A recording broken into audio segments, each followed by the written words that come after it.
Hello दोस्तों, मेरा नाम है गौरव और आप देख रहे हैं जीएन हिंदी। दोस्तों, आज हम बात करेंगे कैलिफोर्निया में दिखने वाली परछाइयों के बारे में।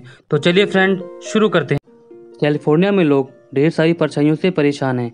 ये परछाइयाँ हैट और जैकेट जैसे लबादे में सेंट लुइसा माउंटेन पर घूमती या लोगों की तरफ देखती दिख जाती हैं।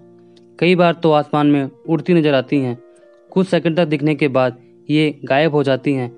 पिछले 300 सालों से इस पहाड़ पर जाने वाले हाइकर्स इन्हें देख रहे हैं और अपनी रिपोर्ट में इसका जिक्र कर रहे हैं, लेकिन अब तक ये परछाइयाँ अनसुलझा रहस्य बनी हुई हैं।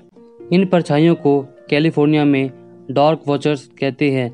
ये धुंधले होते हैं, कई बार 10 फीट लंबे और ज़्यादातर हैट या टोपी लगाए हुए, जैकेट पहने हुए दिखाई देते हैं। आमतौर पर ये दोपहर या उसके बाद अंधेरा होने से पहले तक दिखाई देते हैं।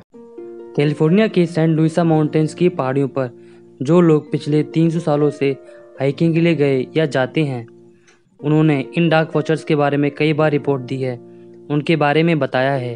हालांकि अभी तक इन डार्क वॉचर्स ने किसी को नुकसान नहीं पहुंचाया है। डार्क वॉचर शब्द का उपयोग स्पेनिश हाइकर्स ने किया था जब वो पहली बार साल 1700 में सेंट लुइसा माउंटेन्स पर हाइकिंग के लिए गए थे।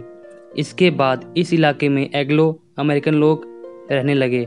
इन लोगों को भी ये परछाइयाँ दिखाई पड़ी, उनकी मौजूदगी महसूस हुई। प्रसिद्ध अमेरिकी लेखक जॉन स्टीनबेक ने भी डार्क वॉचर्स को देखा था और महसूस किया था।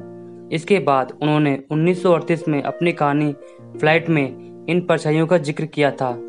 स्टीनबेक ने लिखा था कि कोई नहीं जानता ये डार्क वॉचर्स कहाँ से आते हैं, कौन है, इनका इतिहास क्या है, ये कहाँ रहते हैं।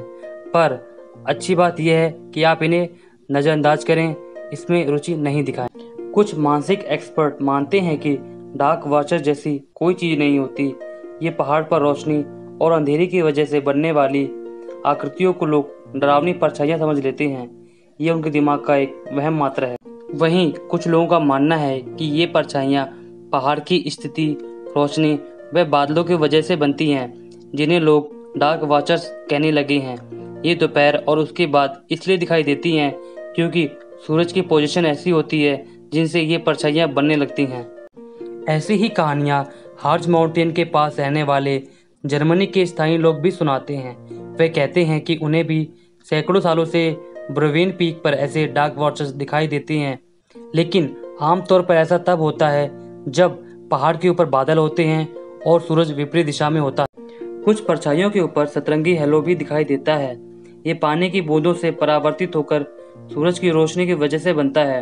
हार्ज माउंटेन पर यह प्रक्रिया बेहद सामान्य है क्योंकि वहां धुंध, बादल और कोहरे की वजह से हमेशा ओस की बूंदें जमा रहती हैं।